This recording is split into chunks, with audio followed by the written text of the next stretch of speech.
Well, we've seen a few passing showers on our Sky 9 camera brought to you by Ardelia Lake of False River. You can see some dark, ominous looking clouds. Right now, though, doesn't look like any rainfall is falling near the camera, but we've got our First Alert Radar network in live mode, and you can see our exclusive radar site just to the north of St. Francisville picking up on some of that light rain shower action here around the False River area. Now, most of the rain that we have ongoing is kind of north of the interstate corridor and kind of west of Baton Rouge, but it's pushing off towards the east, starting to impact areas around the Felicianas into Amite County, maybe even into Pike County here north of Macomb. But you notice a little bit heavier rainfall here along the I-49 corridor. So we've got this persistent off and on variety of showers kind of working from west to east, where we've got a lack of rainfall down towards the coastal parishes, probably going to stay that way through a good chunk of the day.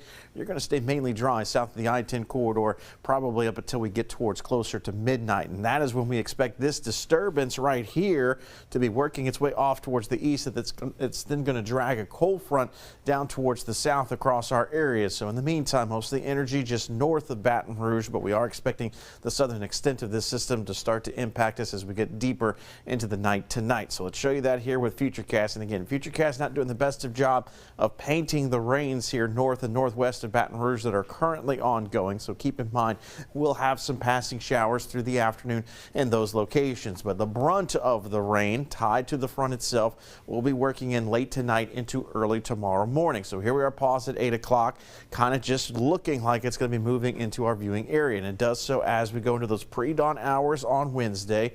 So pause here at 2 o'clock, starting to see widespread rain, pocket or two of heavy rainfall, maybe a rumble or two of thunder. We are not expecting severe weather. We are not expecting flood concerns. The system's going to move through quick enough to where rains won't linger over one particular area.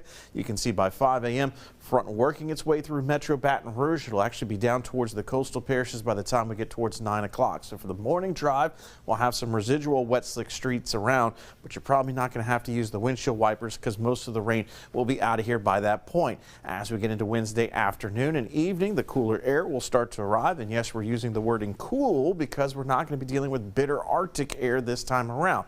So we're not dealing with as frigid of temperatures as we go kind of Wednesday night into Thursday, and then beyond, we're going to be seeing only a brief cool down. Temperatures will already start to moderate as we get into Friday. So in terms of the amount of rainfall, you can see highlighting here less than half of an inch for most locations, and probably even less than a quarter of an inch for most locations. We could see one little spot here or there a little bit higher than half of an inch, but that's going to be the exception rather than the rule. And again, because of these lower amounts of rainfall, we're not expecting any big flood concerns. So what is the temperature difference behind this latest front? Well, we're going to see a morning low tomorrow morning at around 48 degrees. So that's kind of as the front is making its way through.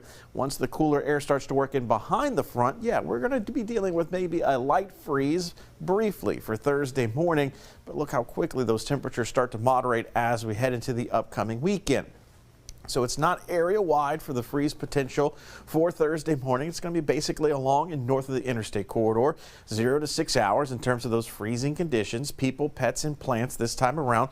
That's what we're taking care of. Let's take care of people and pets all across our viewing area. Going to be a cold morning, but in terms of the plants, if you're trying to save them continually, it's along and north of the interstate corridor. So the bitter cold air with this latest system, it's going to stay towards the northeast, but you'll notice how we get some of that cooler air starting to work its way down towards the south. Now, another big blast of Arctic air is going to impact the northeast as we head towards the weekend. For us, though, it's moderating temperatures as high pressure builds in. That's going to keep us dry, but also bring those 70s back into the forecast and maybe even mid 70s by early next week.